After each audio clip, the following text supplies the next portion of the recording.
Hi. Short Bus Debate Club. It's a bus rolling. I can get on board. Hello, I'm Darren Jolly. It's time to get this short bus started. So let's roll. And on with the show. Hello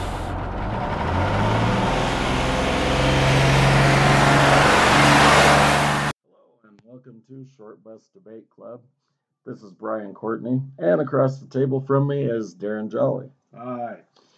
Today we are going to talk about, well, who the crooks really are. Is it the bank robbers or the banks robbing people? Banks, robbing banks, robbing banks, robbing banks, robbing banks. We're just kind of going around in circles. We kind of came up with this topic because, well, again, everything's interconnected, but we were talking and kind of bullshitting about politicians saying, well, we can't legalize drugs because then crime will go through the roof. And, I always assumed that the majority of them were talking about crime going up because now junkies are going to go crazy and they're going to start robbing people to pay for their habit. And I think, again, that that's what the majority of them meant. But I was thinking about it, and what if they meant because if drugs are legal, that now drug dealers aren't going to have a way to make a living? We got to be concerned about the political economy of black market drug dealers. We don't want to. If you destroy that market, then El Chapo's family is going to go right in the shitter. El Paso is going to be all fucked up from here to eternity. Right, and so Darren cracked the joke about retraining these people for different stuff. Really, honestly, you think about it. If you went and made fucking coke and all this shit legal, whatever, fentanyl, the pills, all this stuff. Obviously, if you look deep in what they've been doing down through the cartels in Mexico, they're very well diversified with the way that they're doing the things that they're doing. If you, for practical reasons, if you eliminated that political economy, if you're an intelligent person, you're going to make, if you're an intelligent leader in that moment, you should probably have some sort of a transition plan. Well, and that's kind of, what we're going to touch on, at least to some degree, because, the CIA are making money for slush funds and whatever off of illegal drugs. The banks are making shit tons of money off of illegal drugs from laundering it, because, fuck, even if you make 2 points of what Chapo was doing for a while, that's a fucking lot of money. But he was burying most of his money, wasn't he? None of his money was going to banks, was it? Dude, there's a fucking entire, I don't know what he did with his money. I know that they say that the odd farmer every now and then comes across a bunch of fucking money that he fucking dug up. And I don't know if that belonged to Chapo or fucking Pablo Escobar or, who it ended up, who was the owner of it. I'm sure that the farmer was like, fuck this, you guys take it. I don't want it. It was the guy from No Country for Old Men that had the cattle prod. Is that, But, banks made a fucking ton of money off illegal shit. And still do. Because they like to move money around and hide it for people, tax shelters and shit like that. Even if they're trying to be above board for the most part, the UK has such a high tax rate that a lot of those rich people in the UK talk to some of these Swiss bankers and shit to hide money, and they're making their money legally in a lot of cases.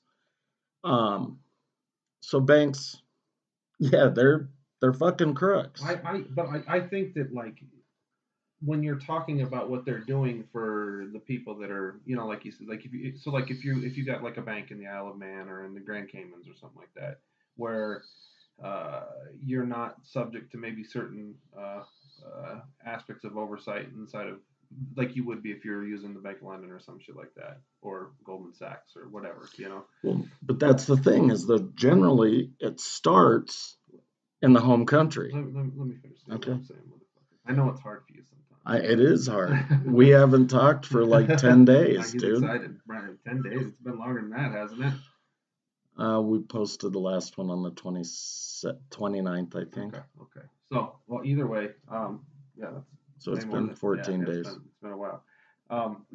But the places where, like, I just see those markets as ancillary markets relative to what's it. So, like, when I really got pissy and I was like, banks, robbing banks, but you know, I mean, I was thinking about Silicon Valley Bank and what they were doing with that, and we'll get deeper into that space a little bit later.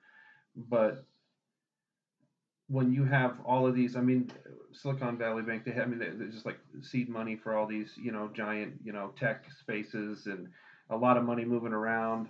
Uh, the top 10. So I made a comment on the last discussion about, I suggested that one of the tech companies was holding uh, over 700 million, and it was the one that I can't remember the name of it, but it really was right just below 600 million. But the deeper that we got into it, and I listen to Breaking Points a lot. There was a segment that Crystal did where they were talking about the top 10 depositors in that bank were holding $13.33 billion, right?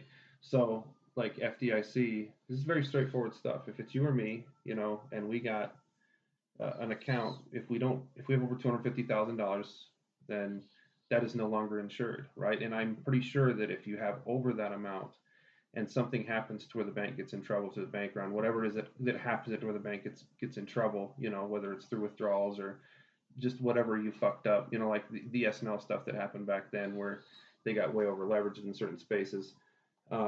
The bank closes down over a fucking weekend. You get fucking fined, right? An X amount of dollars. I don't know what it is, and I'm not sure. That's based off of information that, and I'll tell the story later about something that happened in 1983 to my dad. But $13.33 billion for the top 10 depositors, way over the FDIC guarantees, right?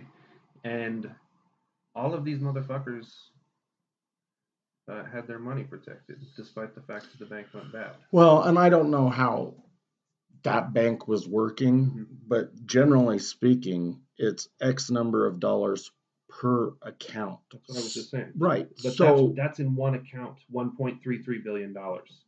Well, no, you said it's one depositor, but they didn't say how many accounts it Okay, was. maybe I was using it, but in terms of the way that it played out, that depositor, when they identified it, that depositor was being identified as being related with one account. They were in clear violation of the FDIC rules. Like this is like we'll as they continue to go through this, or maybe we won't find it out because the fucking bank got sold in 2 days after like after the government came in and said we're taking control of it at this point, and I think First National or something. Again, I got into my notes and I'll bring it up a little bit more later. But when I think about those types of numbers and I see that kind of intervention and I see protection for a specific demographic of people, where in most instances, Josh Hawley made a comment, and I really don't like quoting Senator Hawley. He's an asshat, but I mean, in some points, he's really good on free press. He's really good on situations where government intervention is really peculiar, like this, like an instance like this. But he said if it was the Bank of Missouri and you had a bunch of ranches and farms, it's just a small community bank, and it was if something like that happened, ain't nobody fucking coming in to protect those people. So you have a certain set of rules that that the smaller demographic of people are governed by, and then you have Silicon Valley Bank, which is nothing compared to what happened in 2008. But it's a reiteration of some of the stuff that went on in 2008 that makes you think there's a rule book for some of us that have to play by heavy duty capitalism, and then there's a rule book for other people who are playing by a totally different set of rules that looks a lot more like Marx getting stood on his head. I understand your analogy with the farmers. I would just like to say, though, that there are a lot of rich fucking farmers. Yeah, I get it. I know. I'm talking about crime on a level Well, that no, my point was is that like there are these brothers down in Florida that are sugarcane growers, right? Or sugarcane not growers because they own so much fucking land that they're paid subsidies to not grow sugarcane. Um, these are the kind of guys that put millions and millions of dollars on to both sides of the fence, just like the tech guys do, they and can don't. steer certain legislation in the way that they want it to be steered. So if that bank is going down, these whatever I think it's the Rios brothers, but that might just be because one of their plantations is on a fucking river. Um, so I don't know. But they're not banking it. They're not banking at that No, little bank in not at Missouri. the. Yeah. No, no, they're not. That's I mean that's all the distinction of the yes. There will be farmers and ranchers, that are going to be tied to those big investment positions as well. They're incorporated into that superstructure. So just all right. So I'm not a big fan of banks. We can't get away from banks, but I'm also not a big fan of religion. However, the Western religions, one of the things that they were totally against was usury, right? Which is interest. And as a capitalist or a Jeffersonian with capitalist intentions, See episode number 1 for references to Brian's explanation on what that means. then I would say, charging a fair amount of interest is acceptable, which would be usury. But I don't know how to come up with what is fair because the banks fuck poor people over and have been for thousands of years. I mean, even before they probably called them banks. But I think it's funny that a bank can get away with charging fucking 26, 29, 32% interest, but a bookie or a fucking loan shark does it and they're breaking the law. Well, but when they do it, they're also breaking legs. But is that the only distinction? And that's what I was wondering. In the earlier part of that, though, there was something I saw on fucking Facebook that really made me fucking laugh about what it is that you're saying there. So, like, I always like when people get all religious and, they're all like, your bootstraps and work your ass off and make money. I always love my favorite thing in the Jesus part of the Bible is when Jesus fucking goes and when he goes up and he whoops up on the fucking the money exchangers in the fucking temple, right? So this kid Barian, he had this thing on Facebook the other day that had it was I'm sure it was I think it was a Silicon Valley bank thing. I looked at it, I spent a minute, but there was all these bankers that and Jesus had this big old fucking hammer and sickle on his fucking chest, and he was fucking up all the bankers. So I mean, the fact that bankers have been fucking people over forever. I mean, so much so that in the Bible, Jesus was fucking flipping over their tables, in the temple. So but I mean, dude, it's again. I think that trying to make money or whatever exchange, I don't. I think that that's fair, but to bleed somebody fucking dry, not fair. So that needs to move a little bit We can one direction so or another. The normative space, like I have no. So interestingly, right in this context, something that's been coming up a lot lately is the post office actually wants to provide banking services for people that don't have access to banking. So you'd be doing it for people that are, coming here that have no fucking money, that not people that are undocumented. Although I think it wouldn't be a bad idea to create a space for that's all fucking money moving. Even if you don't give them a banking space, let them to do a couple of certain types of transactions, wiring money, to, whatever. And there are things that we used to do, Seguro Dinero, like that, where we would do wire transfers. This is totally like fallen off because Western Union and because the technology had changed.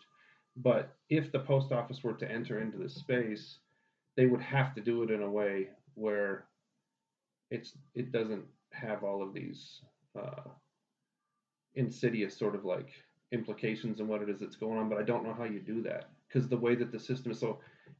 If we started doing stuff like that, I can't help but think that like you would have like Goldman Sachs lawyers and fucking Morgan Stanley lawyers like on the side. Like first of all, they're not going to let us into the market until they can figure out a way to to create a market advantage relative to what it is that they're going to extract from our position.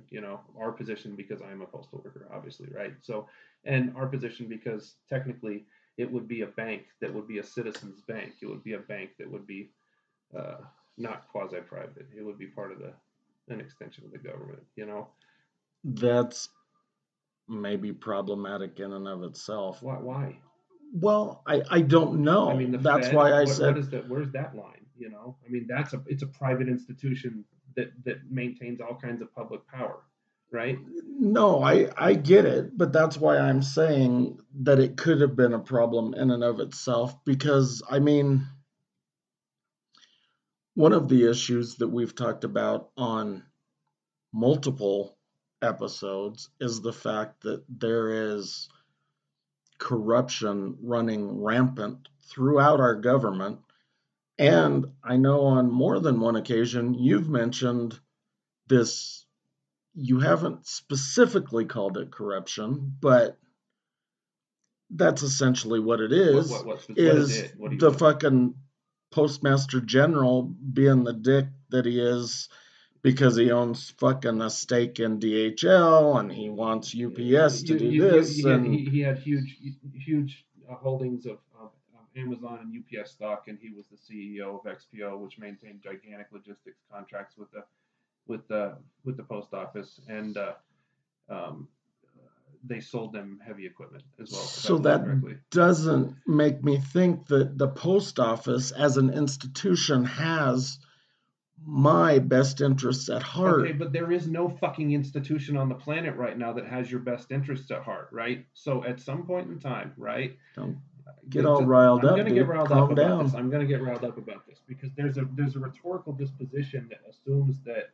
and it's inside of very specific conservative dispositions, that anything that exists through that public space is automatically going to get turned into like a crony position, a corruptible position. You know why that's a fact? It's because we keep having all these closed doors.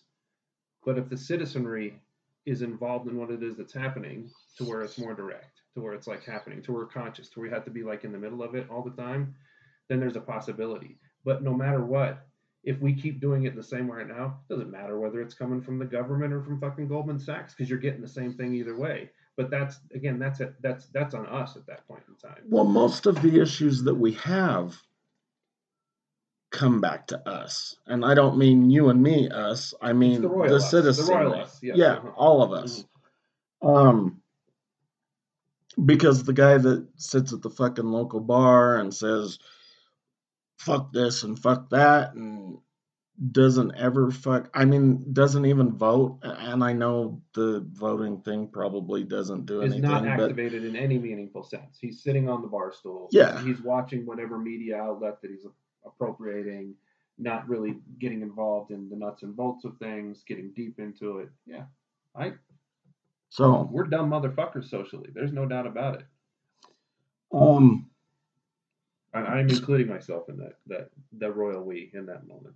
yeah, I'm not the most intelligent person in the world. I'm just intelligent enough to know what I don't fucking know. And I You don't don't know a even know lot. you don't even know what woke is. Which nobody really knows. I mean, to be perfectly honest, but whatever. So banks definitely are crooked. And I just thumped the table, so I'm sorry for that loud thump that you just heard. We're working on the thump, right? Yeah, maybe. I'm gonna stop masturbating in the middle of sessions, so it'll that's gonna come to That's a Happy Harry Hard-On reference, incidentally. Um, Standing fuck, I naked, just did it again. wearing only a cock ring. So Sorry, buddy. That's my fault. banks are fucked up. We know that. And people have been robbing, well, not just banks. And so that's where I wanted to talk because, you know, gangs weren't invented here in the United States. Bank robbery wasn't invented here in the United States. Armed robbery wasn't invented here in the United States. These are things that have been going on for, again, thousands of years.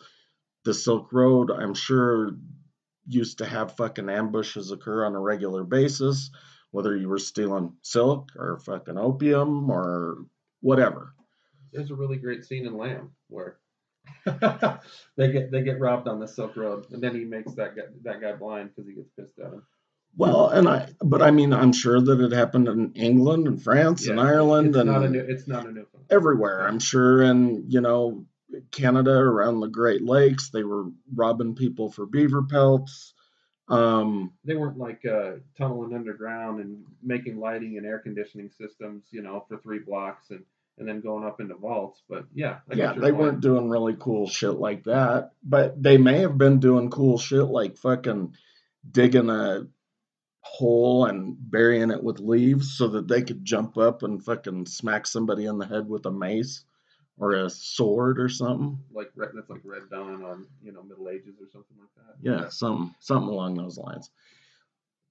It'd be kind of cool if you could like figure out what it looked like, because of that type of stuff and why people were doing them during those time periods in a Robin Hood way, in a survival way, or just because they were just straight up thugs that were like, I'm gonna take whatever I can fucking get. Well, and I think that the thug thing has some relevance in any of those time periods. But I also think that there was a need to, feed their family or whatever because and that's why I wanted to mention the mediums of exchange because right now we think of it as cash, currency. But, of course there are precious metals, you know, precious stones, fuck, even today, there are certain communities here in the United States where they'll trade a fucking half of a fucking cow for car repairs or What do you do it like straight down the middle, or do you yeah, want the ass end or the head end? a half a side of beef down the spine.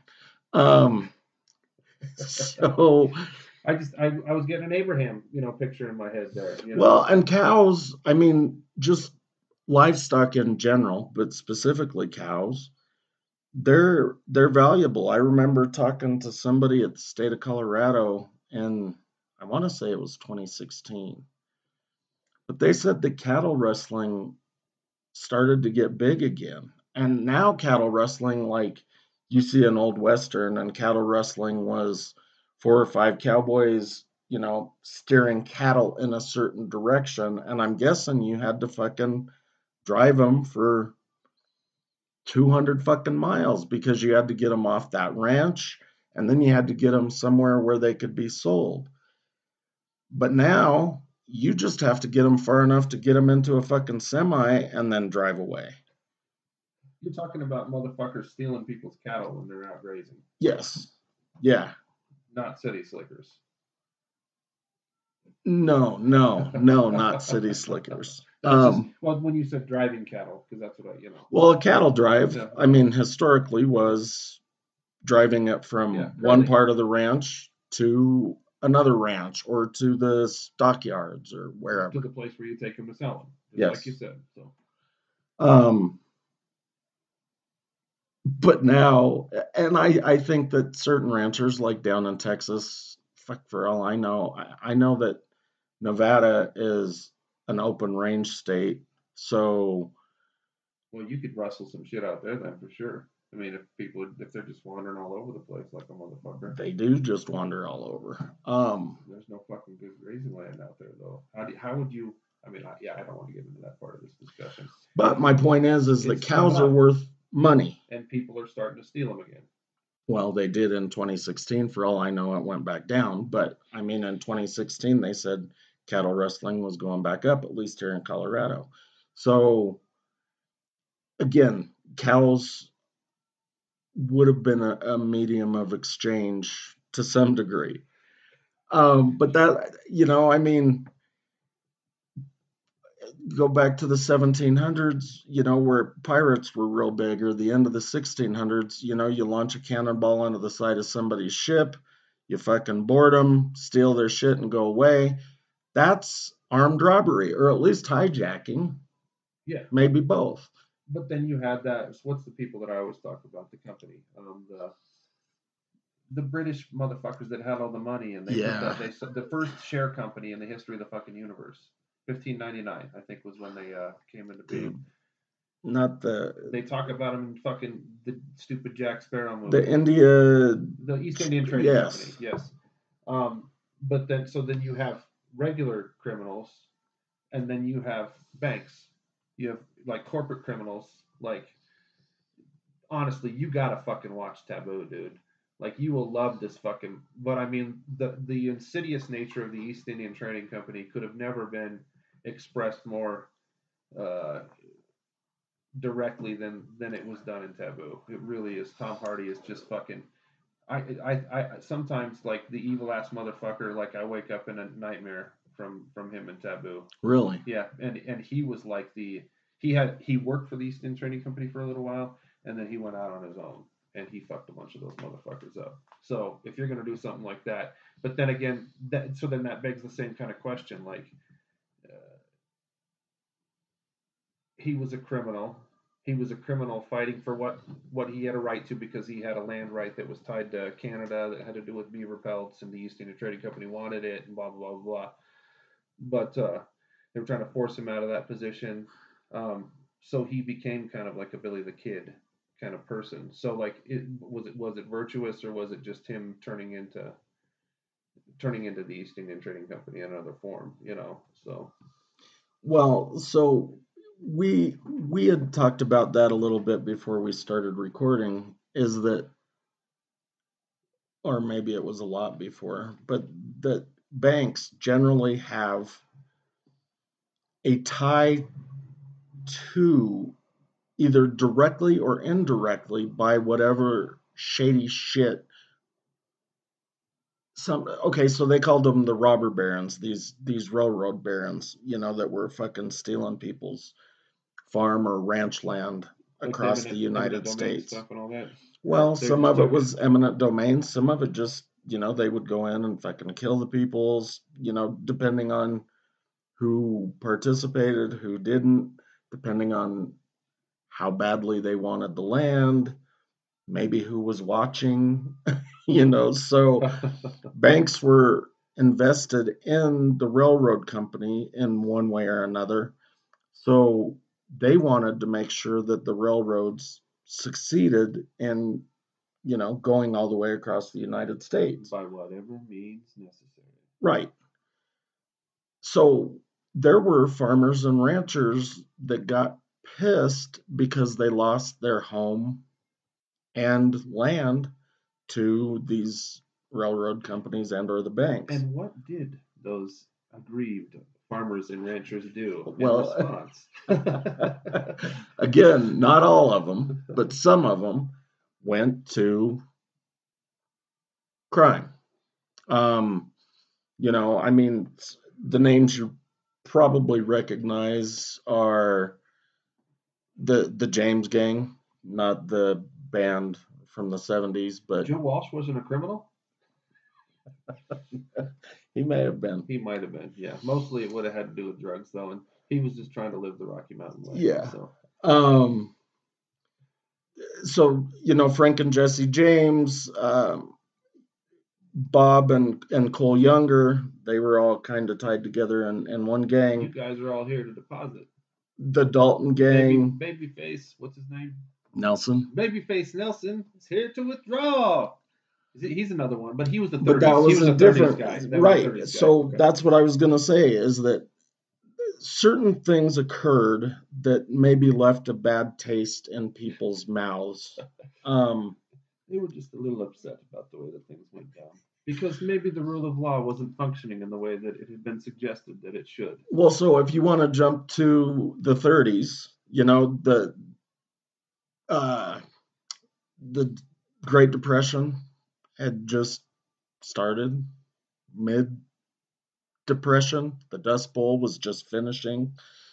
At that point in the United States, a lot of these people that were in rural areas started to flood into cities because they couldn't grow crops anymore. They were hoping to find fucking jobs in the city, but okay, so Bonnie and Clyde Barrow, his family, he was one of 7 brothers or 7 siblings. And they were so fucking poor that when they moved to Dallas, they lived under their truck until they got enough money to buy a tent, and then they lived in a tent. So they were fucking poor. And he was, didn't mention his siblings doing any illegal shit, but he was fucking doing burglaries and cracking safes and stealing cars at a fairly young age. Necessity is the mother of invention. Now, the reason that he went on this killing and crime spree after he met Bonnie was supposedly that he wasn't looking for fame or fortune. It wasn't for the money. It was because he wanted the state of Texas to pay for what they did to him in prison. The mistreatment of him. He got raped. Really? That's where he killed his first guy, was in jail. He bashed his head in with a fucking crowbar. So he wanted the state of Texas to pay, and that's kind of why supposedly he started his whole thing. I don't fucking know Clyde Barrow. Do you know what Bonnie's background was at all, or? She got married when she was 16, and then that husband was kind of a criminal too. He got arrested, and then he left. She moved back in with her mom, met Clyde, I think around her 18th or 19th birthday, something like that, and they hit it off. She fell in love with him, and they suspect that that's why she started participating in these crimes. But I mean, she broke him out of fucking jail at least once, if not more than once. And she shot at cops. I know she killed at least one cop. They were literally partners in crime. They were fucking badass. And she was a serious badass. If you look, you can see all of these old pictures, and she's got a gun on fucking Clyde, and she's got cigars hanging out of her mouth. But they got so popular because, well, the speculation was not only were they committing crimes, but they were also having sex. And so being in the United States, especially during that time period where, even now the United States is full of a bunch of fucking prudes. And so it sparked some sort of fucking lust, a lust for violence, a lust for fucking sex, a lust for all of it. I can't believe right. What a slut you are. So they say that that's why they got so popular, but then that's also why they ended up getting caught, because they were so famous that they couldn't go to a hotel anymore without anybody knowing who it was that they were. Right. And then an interesting point about that the other day though too. You mean the Dillinger thing? Well, about how it is that they were capable of this is pre-mass media, I mean, now Bonnie and Clyde, what was that? Was that the 30s or what was? Yeah. Okay, so at least by then, the emergence of newspapers had been. And they did those things at the beginning of movies. The news. This is the news. These are the 5 most wanted motherfuckers. Right. Right. Yeah, but definitely no fucking internet. no coast to coast news for the most But part. everybody was seeing the same things. So if it was at the fucking movies, everybody saw it because anybody that went to a movie was going to see the same thing. If you listen to the radio, blah blah blah, but the newspapers, you're only going to have X amount of newspapers in a, and if it's major city newspapers, their picture is going to be on the front of the newspaper, and everybody's going to see that as well. Okay. Right. But I mean, still, because not everybody had a telephone. I mean, in a lot of these rural areas where these people came from, they probably didn't even have fucking indoor plumbing. You know what I mean? So I do. I've been to China, dude. There's a lot of places in China that still don't have indoor fucking plumbing. So much so that when we were in fucking Chengdu and we went north, I told you we went through all those little areas where they'd be selling fruit on the side of the road and like fucking roasted chestnuts. All over the fucking place they had roasted chestnuts, and they give you these fucking things to pop up the fucking chestnuts when you're eating them. But because the Chinese government had fucked over the indigenous, their version of indigenous folks, that were oppressed. There was an agreement that they came to where they were allowed to have these natural bathrooms, is what they called them. And when you went there, you'd give them 1 yuan to use the bathroom. And this motherfucking guy'd be sitting there with all these super fucking colored like clothes, and the hair was all fucking like crazy next to a yak. so And he's kind of like the bathroom attendant with, except instead of having like gum and mints and handing you a towel, he just took your money and pointed you to a tree. there was no tree. At some places, there was there were two tents, one for women and one for men, and you had to walk across by like 4x2s and crouch, right? So yeah, I'm certain in the 1930s that there was a lot of places that didn't have plumbing, and those natural toilets in that particular. And I love China. I'm not talking shit, motherfuckers. I love you all, but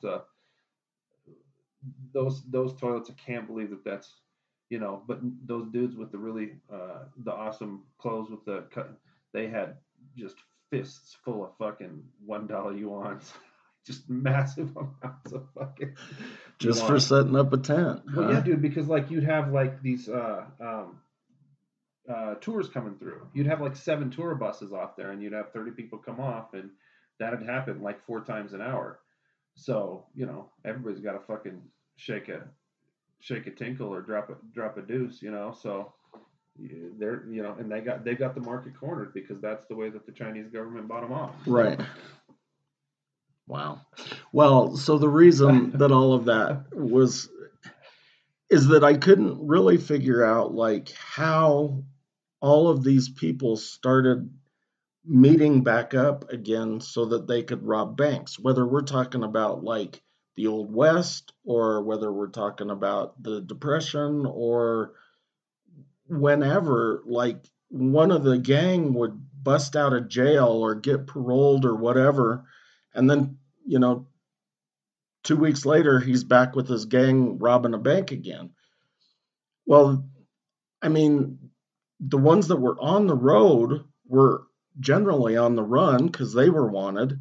So it wasn't like they were, advertising their location. So they had to kind of have some sort of plan laid out like, okay, we're going to be in Springfield, Illinois between this date and this date or something. I mean, I don't know. And It still they just did it with boggles my mind. telegraphs or smoke signals or something like that. I guess. I mean, I don't know. Fucking just codes on a rock. I mean, because you got to coordinate somehow. Yeah, maybe there's a spot where they meet up. Yeah. And they don't meet up. There's a spot where like the lava rock that was where Yeah. he That's hid the money. Shawshank. Yeah, he hid the money. Something like that. A place where you could go to, and people would be able to Well, still, but I have a mean, secret message that if was you later. thought somebody was in jail and you weren't the one busting them out, then, or you didn't know of a plan to bust them out, why would you even bother leaving a note under the rock because you think they're going to be in jail for Those another 10 motherfuckers, years. those motherfuckers were tight, dude. They had to have been.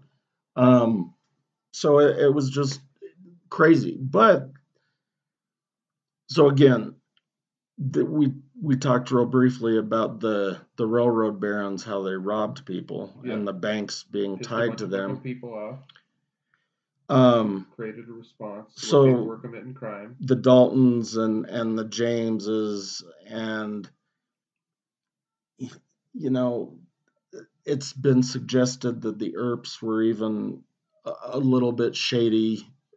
When Doc Holliday's your best friend, I mean, Well, you're and not going to be a straight arrow at that point in time. for a while, I was thinking back then it was more difficult to tell who the good guys were compared to the bad guys, but I don't think anything's changed. I mean, back in like the Wild West, these cops or deputies, sheriffs, marshals, whatever, depending on what jurisdiction, they'd be a marshal until it didn't suit them anymore, or they figured out that they could make more money being a fucking bank robber, or maybe they did both at the same fucking time. So, yeah, I mean, dude, Pat Garrett was a criminal for a long time, and then he ended up being a cop and shot fucking Billy Kid in the back. So they say. Well, yeah, maybe he was that weird old man that lived I forever. don't think he was the weird old man. I just know that it's just so hard, to know what's the truth, what's not the truth when it comes to all that stuff. Because they were supposed to be friends, right, before that happened. So well, and we do have a tendency to sort of romanticize certain figures. you don't say. Well, and not because of the Robin Hood thing necessarily. Maybe it's an underdog thing. Maybe it is because banks were really fucking people over, and they thought, yeah, one for the man, or one for not the man. I think that at least on some level, the psychology of this country is clearly couched in that rhetorical disposition. What it is that you're saying right there. The underdog.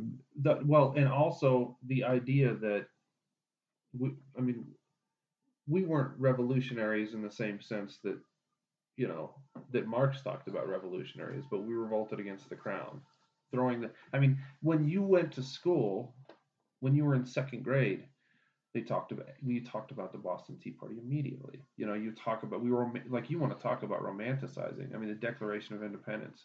The idea is that you separate the moment that you declare war on the institution that's trying to repress you. I mean, and we are so fucked up and contradictory about the way that we relate to that concept because we romanticize it, but immediately we institute another system that does, for all intents and purposes, exactly the same thing that the British system was doing to the people who were revolting against it. Oh yeah, dude. I mean, it's just But almost a Xerox copy of the fucking thing. They used black law. I mean, it was all the same. Took bullshit. off the fucking powdered wigs. Well, they didn't even really do that straight away. That wasn't until like 50 or 60 years later. Hamilton and Jefferson, all those motherfuckers were still wearing them. I think even John Quincy Adams was fucking wearing powdered wigs still and shit. Yeah. So but like if you romanticize that concept, when we started to talk about this, I was one thing that kind of struck me. I think back to old Auntie Hannah Arendt, and on revolution, and she's like, the reason why the U.S. succeeded so greatly and the French did not is because they were, liberty, equality. It was more of this money, cutting off the heads of the monarchs and the aristocracy.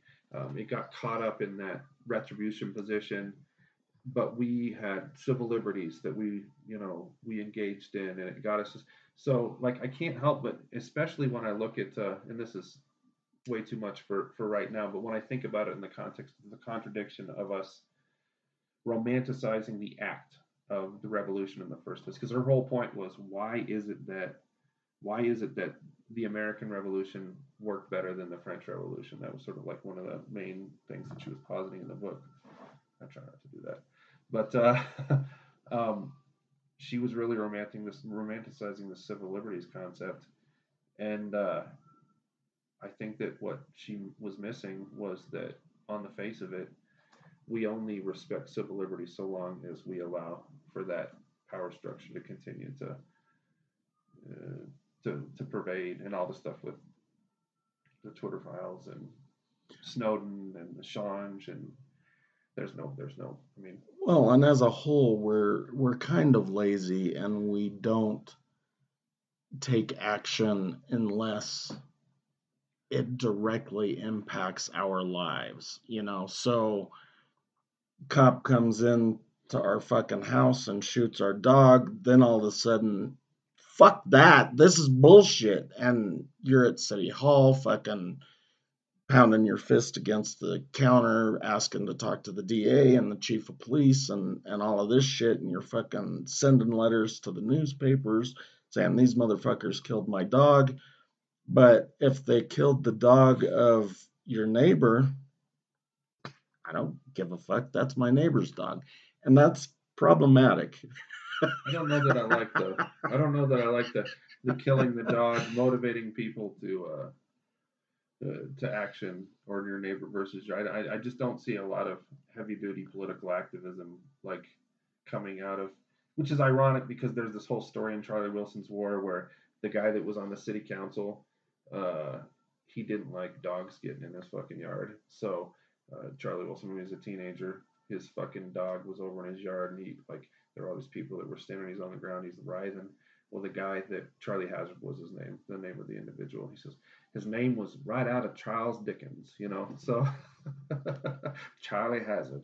But either way, uh, I'm talking shit about it, but the story is he put a bunch of glass in this dog food. Charlie Wilson's dog ate it. His dog died as a result of it.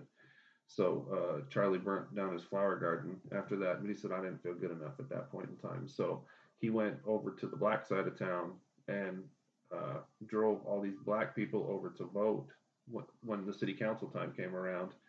And when he was dropping them off at the voting booth, he said, I told every single one of them. He said, I don't want to influence your vote, but I want you to know that Charlie Hazard killed my dog.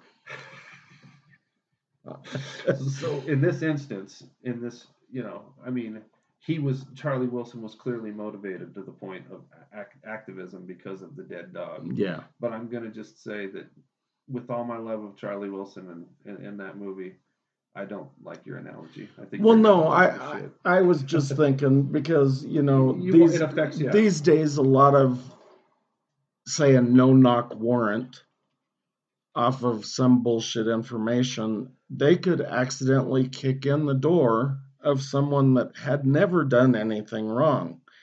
Dog gets pissed, goes after the cop shoots the dog. Are you really going to stay on this line? No, I'm done. I mean, it would make more sense for me if you went back to like anybody that was in those areas where they were taking out land so that those railroads could move across the United States. Like they were, once you start to affect a ton of people, you motivate people to a certain amount of political. No, I'm saying we're lazy because we don't give a fuck. Like even if they took the fucking neighbor's house, as long as it didn't affect you me. You misunderstood what I was saying. Like if there's 7 people that get injured in a row, they're all going to act. But the 8th person that's not affected by it is not going to act. That's all I was saying. Yes, right. I mean, that's an instance where more people are being, and like the Great Depression is one of the best because, and it's interesting because when I was listening to Griftopia and they were talking about the history of Goldman Sachs and all the different shit that they had done through these various different cycles where bubbles would be created, and there's this concept called laddering that they use over and over again, and it's really just a fucking Ponzi scheme, the way that it pulls a pump and dump scheme, which is just such a bunch of bullshit, but it's a very sophisticated pump and dump scheme. They did it in 29. That was the first time they did it as Goldman Sachs. It's all documented. It's all matter of public record now. But in 29, and then the stuff, like you have a perfect storm, there's no fucking rain, and nobody can fucking grow crops, and the economy goes to shit. So even if you're trying to transition out of one way of life into another, your only possibility, like you suggested before, was to just try to get into a city and try to sell your labor somehow or another, or at least get yourself into a place where you can apply for government assistance so that you can bide your time until there's something else that opens up as a door. 29, there wasn't a lot of government I assistance. said starting in 29. Oh, I yeah. said the stuff that emerged out of that time period. But ultimately, like you said, there was not okay. So ultimately, so what happens if instead of having possibility, what are you going to do? I know that when my mom and dad got divorced in '89, and I moved to live down the street from you, right? So Cherokee Street burnt down. You know, this is just one instance, right? Cherokee Street burned down, right? And I I would go with my friends up to Cherokee Street, and we would go down because so it was a restaurant on top, and it was a bar in the bottom, and we would the storage room was down there in there too. as well. Yeah, in the bar. Yeah, the bar storage room was. So we would steal many full bottles of liquor, and we'd sell them to the kids on the street. You know, or Brian would come steal my Canadian Club whiskey out of my fucking my bush.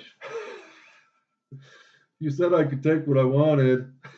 There was a lot of booze there was a lot. I was being I should have just let you have the stupid bottle of liquor. I made a lot of money off those kids, but I mean that was a matter of necessity. You know, I mean I didn't have. I had 2 pairs of jeans that year. You know, I mean fuck you. You can say whatever the fuck you want to me, but that's when I started selling weed. My mom had 4 kids. She still wasn't making a ton of money. I had to survive. You know, Dustin had to survive. We did what we needed to do to survive. You know, I get it, dude. Dave committed larceny on your behalf. Stole jeans. Lots of people did. Yeah. Yeah. So, I mean, that necessity thing is always going to be there, but I don't think we were rebelling against banks. I think a lot of these people probably were on some level, because after the Dust Bowl and the stock market and all of that shit, I mean, I think they called it the public enemy era. And John Dillinger was public enemy number one, but there were a whole bunch of them on there. I mean, and I think Al Capone ended up moving to public enemy number one, but John Dillinger was there, Pretty Boy Floyd. There was Babyface. All of these people that were robbing banks. Ma Barker and her kids. Huge gangs of people that were robbing banks. What was the? I mean, if it's a family affair, they had to have something fucked up happen to them. Well, they say that Ma Barker wasn't part of the gang.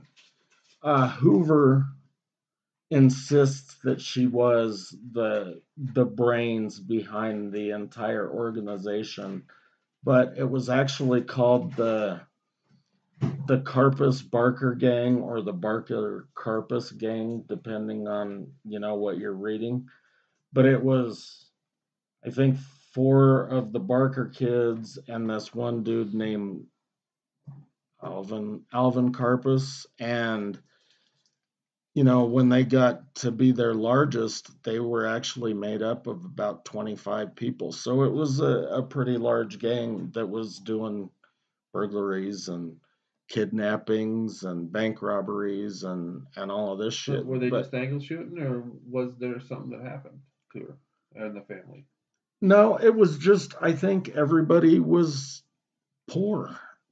And I don't want to say that all poor people are going to commit bank robberies or burglaries or whatever. Not saying that, but it creates the conditions to where sometimes you have to be necessity is the mother of invention, dude. Sometimes you don't fucking just use that shit for capitalism. And capitalism, sometimes the way that it plays out, as we might be suggesting here, may not be that different from, finding ways to get into somebody's house so that you can permanently borrow some things for them that you can sell to other people and make a little bit of scratch for yourself on the side. Right. Yeah. And that, it's kind of funny because I pulled a whole bunch of FBI crime stats because I was actually, here's another way we came up with this, was because I was joking around that I finally decided, fuck it, I'm done with all of this bullshit society. Fuck everybody. I'm going to start robbing banks. And So you go start pulling statistics. You're like, what are the circumstances and how and the Well, Darren made fun of me and said, "You can't do that. You're going to get caught and you'll be in jail."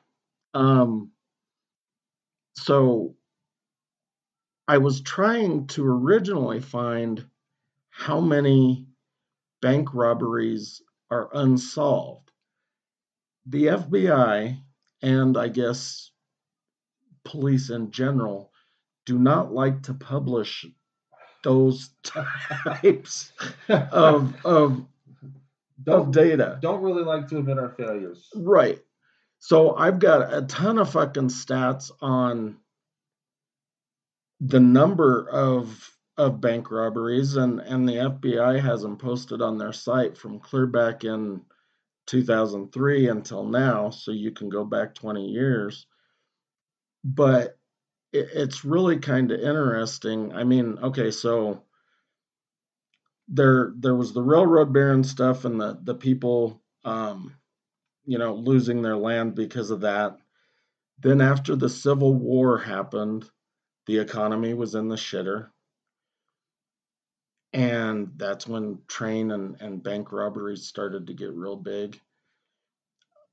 To where, you know, gangs or people became famous, within those time frames. I'm sure that those kind of crimes occurred between, the late 1800s until the 30s, but it kind of seemed to slow down a little bit. But then again, depression hit, and then all of a sudden, Dillinger and Floyd and all of those guys, Barker and all of them pop up. And so I guess what I'm getting at is that, well, yeah, banks do fuck people and rip people off. But two, I think that there is a direct correlation, and I probably need to do more research. So this is just a theory at this point, but that when the economy is really fucked up, certain crimes have a tendency to climb and, get higher on the tick rate. That may be true. I wonder sometimes though if there aren't other like mitigating factors as it relates to that. Like, and when I see one of the things that I really didn't look deeply enough into, we talked about this a little bit, but um, is the emergence of like internet crime. Like I remember when I was doing my studying my thesis stuff, like they would uh, these hacking groups would so like they'd contact like say like partypoker.com, right, or they'd contact oddsmaker would be a better one, right, because you contact oddsmaker and you say, anonymously, and you send them an email and you're like, if you don't wire us $137,000 on such and such a day to such and such an account, then we are going to we're going to bring your server down on the Super Bowl, right? If you don't, if you have a online sports betting site and you do not have the ability to book bets on the Super Bowl, you are no longer going to be an online betting site, right? So what they would do is they would flood the server with what they call droid armies, right? And the idea is that you would have computers that would be on all over the place. They're called denial of service. Yeah, so attacks. I'm just trying to give them an idea of what it looked like, and it doesn't, because now the servers are bigger, and this was during a time period when it was a lot easier to do this, but computers would be on. They would log in to the sites through these various different computers, and they'd have like, so say a site was capable of handling 12,000 logins at the same time. You'd flood it with like 300,000 logins at the same time, and it would just go down. And they would keep doing that until they got their money. And things have gotten so sophisticated um, with regards to the way that people do that. It's a necessity thing where I think it's not just um, bad economic situations, but if you live in a world where we say that the rule of law functions a certain way, right? But it really doesn't function that way. What kind of incentive are you giving people to play by the rules? Right. If everybody else is a crook, then why Why, can't I be yeah, one why shouldn't too? I be a crook? Yeah. Yeah. So I mean, I can't help but start to feel that, like, I don't, people come to the post office anymore. I can't even tell them to fucking put their mail in the blue boxes. And they literally, they're like, "Are you serious?" I'm like, "Yeah, don't fucking put your mail in the blue boxes." I say literally, this is the reality of things presently right now. Uh, Mail carriers get held up all the time. Go look in the fucking news. You're gonna see this. They're not gonna tell you that this is what happens, but this is what happens. They steal their fucking arrow keys from them. The arrow keys are the things that allow you to get into any blue box. All the arrow keys in Denver are the same, right? This is just a known fact. It is a known fact. Oh, okay. So the criminals know it. The people that, I mean, that doesn't. I mean, somebody you really, if the postal inspector, if the OIG really wants to have a conversation with me over it, I'd be more than happy to, because they know that the people that we have to be afraid of know that this, they already know it. Like, we've had our mailbox from our post office has been broken into now 6 times in the last calendar year, and the last time they did it, they broke into the one right next to the front of the post office. They're doing this with impunity. They don't fucking care. They're not afraid of any consequences at all, And this is happening all over the place, and that's just fucking mailboxes. I mean, like, you listen to all the bullshit about the fucking what that the right says, and then the centrists about the rise in crime and got to get tough on crime and blah blah blah blah blah. It's not about getting tough on crime. It's about creating a perception. Two things. I think at least we can agree that two things are important to make sure that people don't want to commit criminal acts. One is that if you have a functioning economy where people have opportunities, people will be less likely to commit criminal acts. The other is in that system, if you have a functioning set of rules and laws that are not impinging on people's freedoms, to where you still have a measure of, an ability to function as an individual, then people will be less likely to commit criminal acts, because we're all playing by the same rule book. And we all know, anybody that's got half a brain, anybody that looks at what happened in Silicon Valley Bank, anybody that picks up Griftopia and fucking reads what it was that they did in 2008, whether it was through what happened under George W. Bush or what it was that happened after that under Barack Obama, with the TARP shit and all that. Facts are facts. All these motherfuckers are fucking crooks at the top. All of them. Every fucking last one of Yes, they them. absolutely are. You're not going to get any disagreement from me. We just need both of those things to happen and crime will go down, at least on some level. Yes. Well, the crook thing is a tough one because, again, they're making so much money. And when I say they, I mean the corrupt politicians and the bankers just corporate America. Um, they're making so much money off of, fucking us that it doesn't matter. Like, if you go way back into the mid 90s, AT&T was still a big player in telecom, right? This is before all of the wireless companies blew up and people still had landlines, and Landlines. there was a such thing Is as, that like a telegraph? yeah, there was a such thing as long distance service. So if someone was in another state, you had to pay X number of cents per minute to talk to them. Forget about this shit, dude. Well, so AT&T and MCI and all of these companies used to do telemarketing all the time. Hey, can we switch over? Can we switch over? Can we switch over? That was when they came up with the do not call list. Well, AT&T figured out, because it was supposed to be like $10,000 for every occurrence, every time they were reported of calling somebody again, that they figured out, fuck it. Yeah. I'm just going to I'll pay I'll pay 10 the grand. $10,000 fine. Yeah. Fuck you, motherfuckers. I'm gonna make 100,000 off of the calls. I'm gonna net 100,000 off of the calls. So, I'll here's your 10 grand. Yeah, and I'll just kick it to you every month. I thought, what the fuck good does a do not call list do if the companies are just going to do whatever the fuck they want?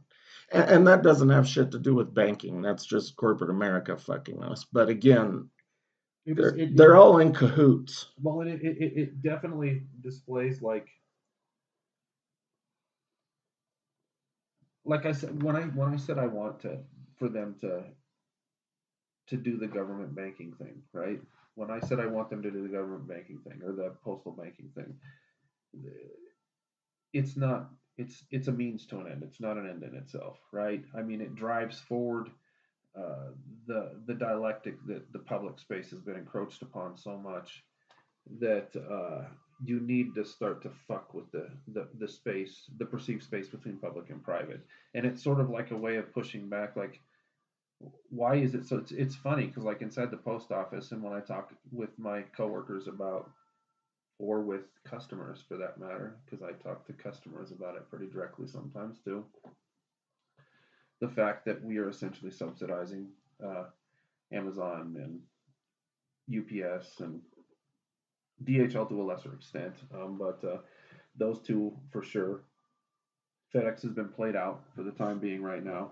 Sorry, FedEx has been played out for the time being right now. But when I talk to them about that, and I try to illustrate the fact that, like, forget the way that you think about socialism, forget the way that you think about it as far as it's relating to Marx, forget the way that you think about it in terms of the bourgeoisie versus the proletariat. Think about it as intervention into a market economy on behalf of the state, where you're organizing the movement of surpluses in specific directions. People they operate under the false assumption that socialism means that surpluses would naturally go to proletariats instead. This is not correct. This is something that Marx really fucked up on in his initial discussions. But if you had something like postal banking pushing this forward, it would drive that question to the foreground. The fact that this other sort of socialism that's functioning right now, and it is absolutely socialism. It is not any meaningful form of capitalism. As this socialism is functioning right now, on behalf of corporate positions, on behalf of state actors who create the regulatory positions to protect those corporate positions, that create the legal frameworks that transcend nation states, to where you can have institutions like BlackRock creating, real estate dynasties and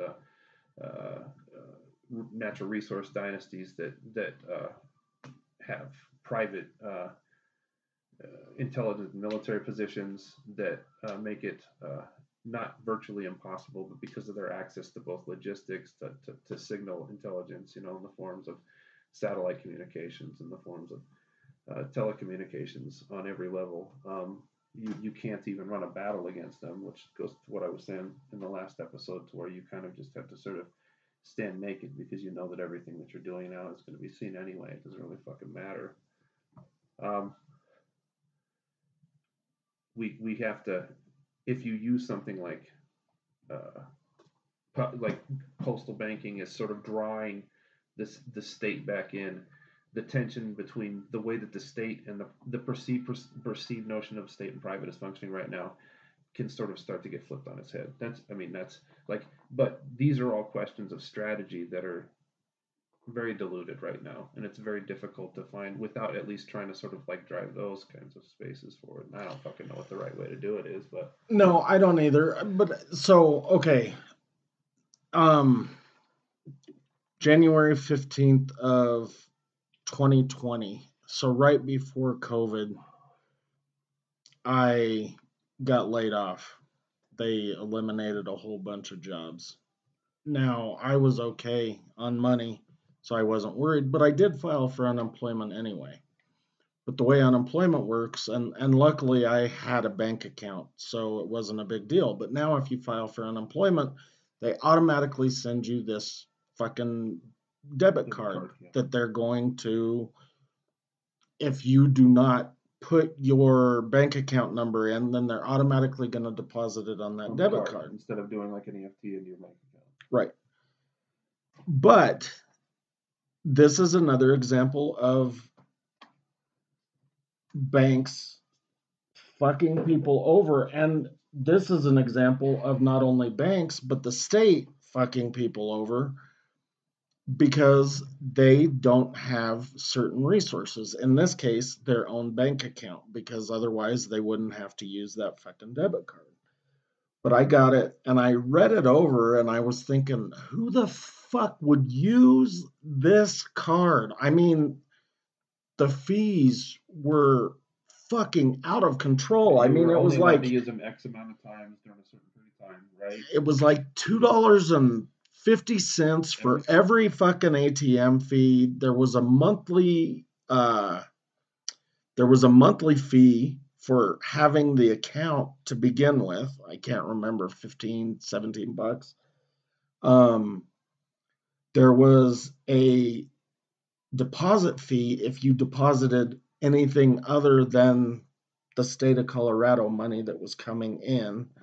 I mean, they just had like what they do with the DoorDash thing. Then fees coming through the fucking left and right, to where, in theory, these people don't have any of their fucking unemployment check left. Now, again, I mean, I had at least a year before I had to be really fucking paranoid, but for a normal person that's going on unemployment, they need that money and they probably shouldn't be having to pay fucking gigantic fees. And certainly they shouldn't have to be coerced to use a card that forces them to be subjected to that fee structure in the first place. Right. So the state of Colorado should have looked at those fees and said, look, this is criminal. This is unemployment, not we're fucking got a bunch of money, take what you want. Who was it? Was it U.S. Bank? Who was it that had I can't remember. But they're the ones that are making all the money off of the fees. Yeah, so. Yeah. Well, and I'm sure that what happened is some cocksucker at the top of the fucking state of Colorado, whether it's in the governor's office or whether it was actually in the Department of Labor and Employment, said, you know what? I get bonuses based on profitability.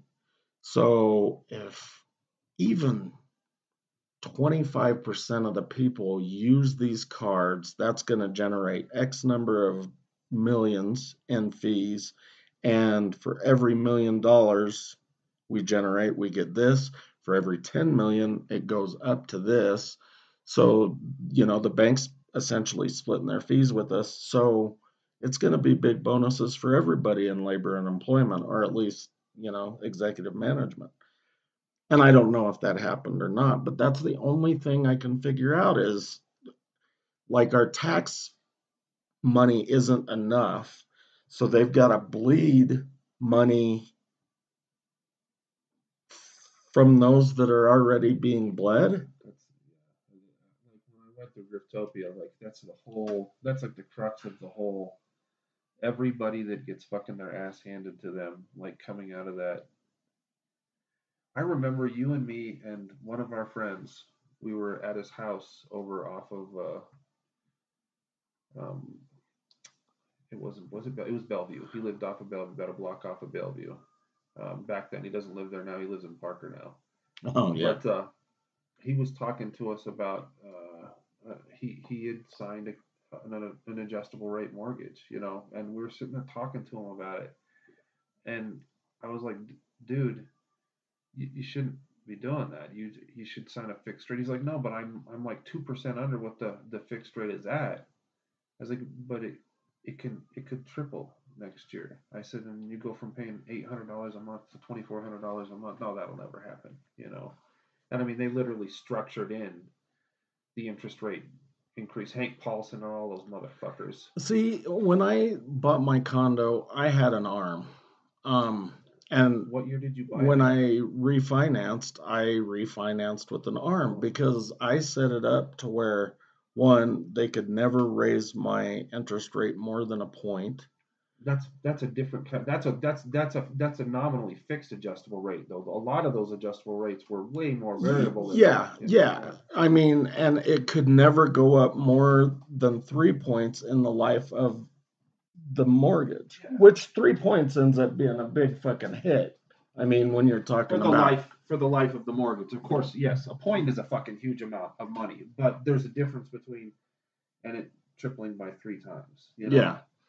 Um, it's just important to read what it is Fine. that you're signing or what you're about. Like the fucking unemployment thing. I mean, it would have been beneficial to most of those people just to go and fucking open a bank account as opposed to using that debit card, even though they would have had to waste an afternoon at the bank or whatever because of all the fees that they were going to lose out. So I wasn't even planning on using that fucking card, but I just wanted to read it to see, what the deal was, what the benefit was. Maybe I got, you know, free tax software or free parks licenses or a free membership to the fucking Colorado History Museum or something. Maybe there was a benefit. There was no fucking benefit at all. Nobody, but there's this kid that comes in. None. There's this kid that comes in the post office yesterday. She's a nice kid. She might be 20, 21, 22 years. I didn't look at the age when she showed me her ID, but she had somehow or another had her taxes processed through PayPal or something like that, so that like she was getting paid. It was one of those ones where they pay you early and they send you a card through PayPal.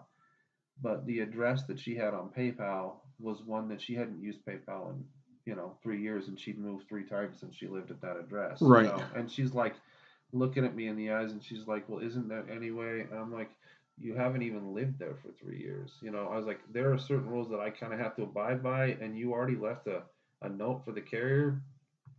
I said, "You need to submit a change of address now from that address to your new address." And I said, in all probability, that card's going back to PayPal already because it was sent 10 days before. Generally, it isn't going to take 10 days for a first class letter to get, to us, but I mean, reading the fucking fine print, and she's a nice kid. I'm sure she's not but I mean, somewhere between TikTok and fucking, Instagram, the ether, like at some point in time, these children, and I love you all, but the rubber needs to meet the road at some point in time. You've got to start reading the fine print. You have to start engaging in. Otherwise, you're going to get ass raped by unemployment, by every credit card that you sign up for because of the annual fees and the interest rates you're going to pay, your late fees, and then what your late fees are going to cause to happen to your interest rates because of what you signed once you sign up for that card. Right. Once you've defaulted on something and they can push them up again. I mean, because honestly, like if like the real like bank that I want to rob, you know, is the big one. And the only way that you can rob that one is if we're all smart enough to stop getting ass fucked by it. And if you like getting ass fucked, I don't want. I'm not saying anything about that, but I mean, it's just sort of like we'll say it's an ass fuck that you didn't ask for. That just reminded me of that movie, The Long Kiss Goodnight. Well, if you're a fucking ass fucking fan, then I recommend you talk some more shit. All right, so we are at an hour and just over 18 minutes.